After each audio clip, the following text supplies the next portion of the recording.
originating from surfing in the 1950s, skateboarding has come a long way since its beginnings. It all started when surfers looked for a way to mimic the waves on land, creating a now global phenomenon. The first skateboards created were small thin wooden planks with heavy metal wheels which were designed more for fun than performance.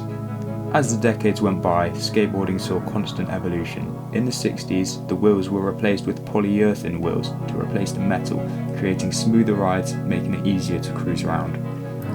Then the 70s hit, and skate parks made their debut, evolving from empty pools, and in this time the ollie was created, which is the art of popping the board off the ground, creating the foundation for modern tricks you see nowadays.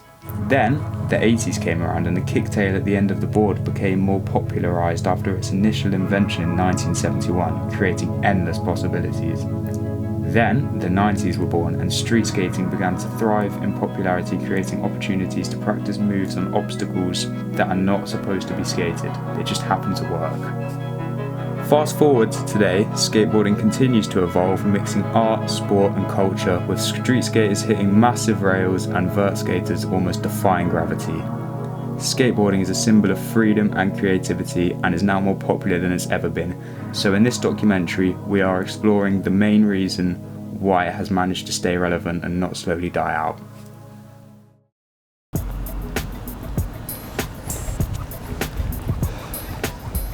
What's your name? My name is Finn.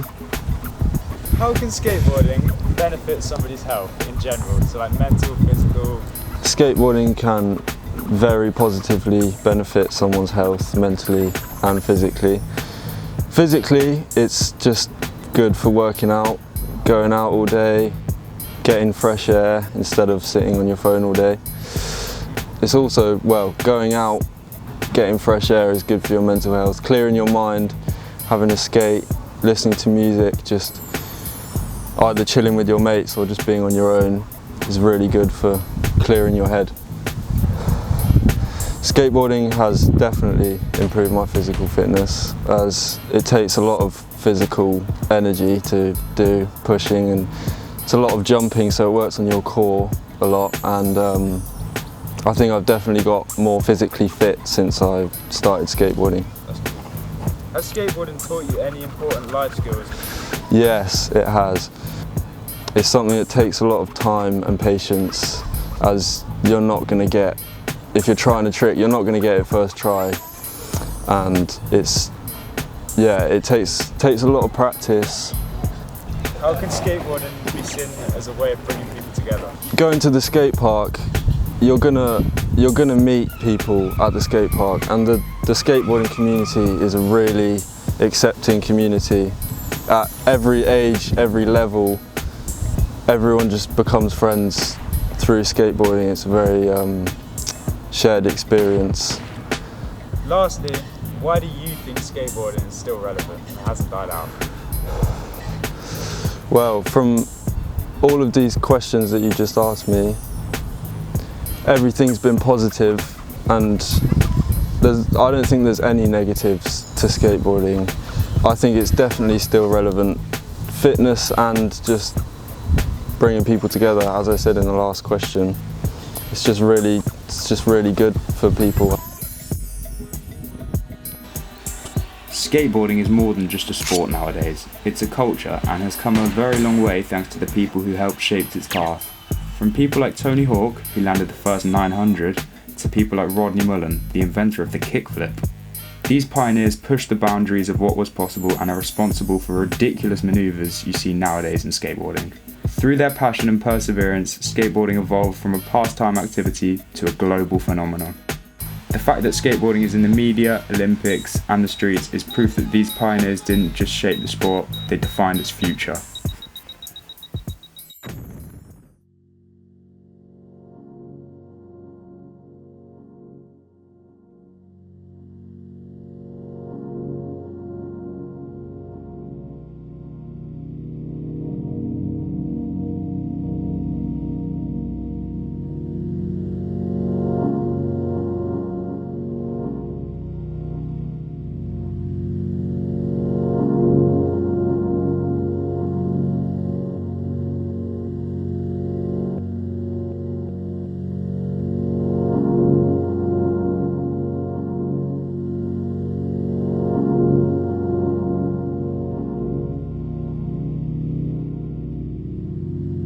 pretty gnarly trick, I can't lie. I mean, everyone that goes there, they see that spot, and I haven't seen like a single person hit it.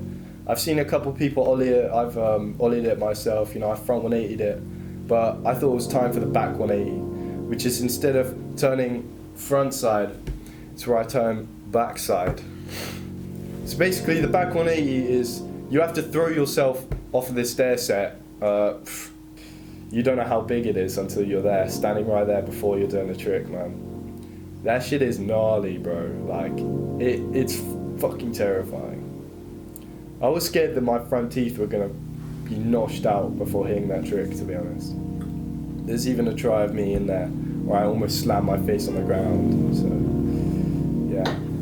So, literally, before we even got there, like, the first try, when I was rolling up, the guards, the security, they just come out and they just tell us to fuck off, man. So, you know, we like wait around for a bit, you know, just chilling there, acting all innocent. As soon as they walk back through that door, that's when you gotta get the equipment, gotta get the skaters, and you gotta hit that shit again. Yeah, so rolling up to that spot, the first time I did it, I didn't even land on the board, to be honest. I fully just wiped out. And, you know, trying the trick, there was lots of tries, because you have to wait until, you know, all the pedestrians move along. And I was just, it's so heavy, like, going over that stair set. So we had one more day to film it, and there was no more days after this. It was either now or never.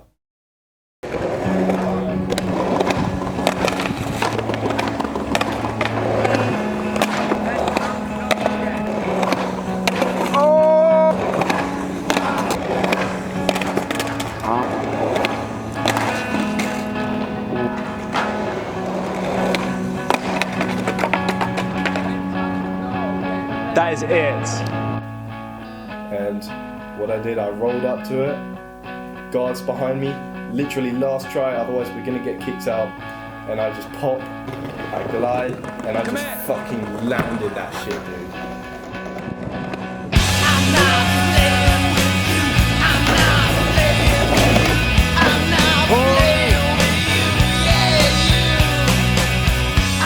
Honestly, I roll away and everyone's cheering, and you know, it just makes me feel good because I conquered something that I tried so hard on. You know, you try again and again and again, but sometimes you don't get it. But sometimes you go back and it's the last chance and you fucking get it.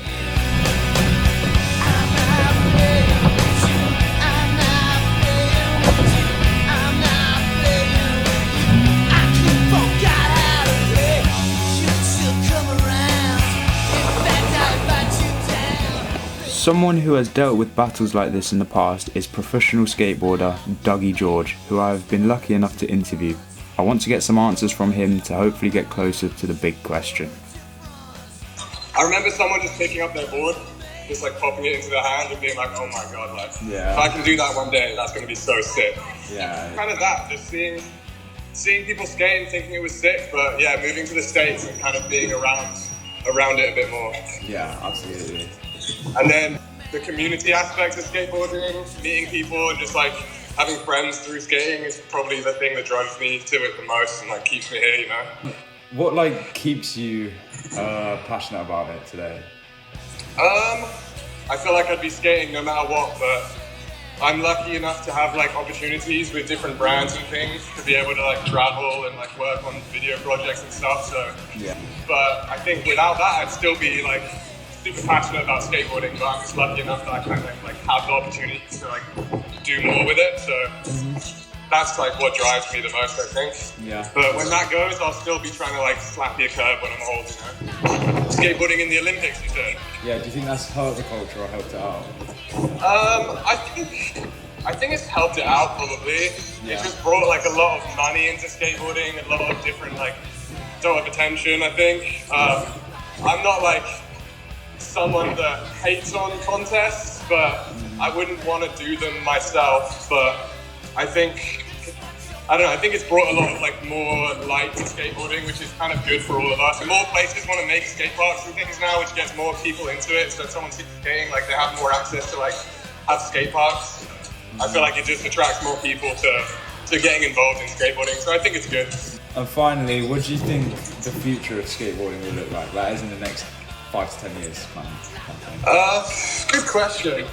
I mean, it's probably just getting bigger and bigger. It's more, like, skating's a huge thing now. There's like loads of different people that skate. Yeah. But there's like parts of it that I kind of don't like, and parts of it I do, like street skating I love. But then, like, I don't know, there's some, like, I see some skating on Instagram and I'm like, oh, I wish I didn't see this, you know?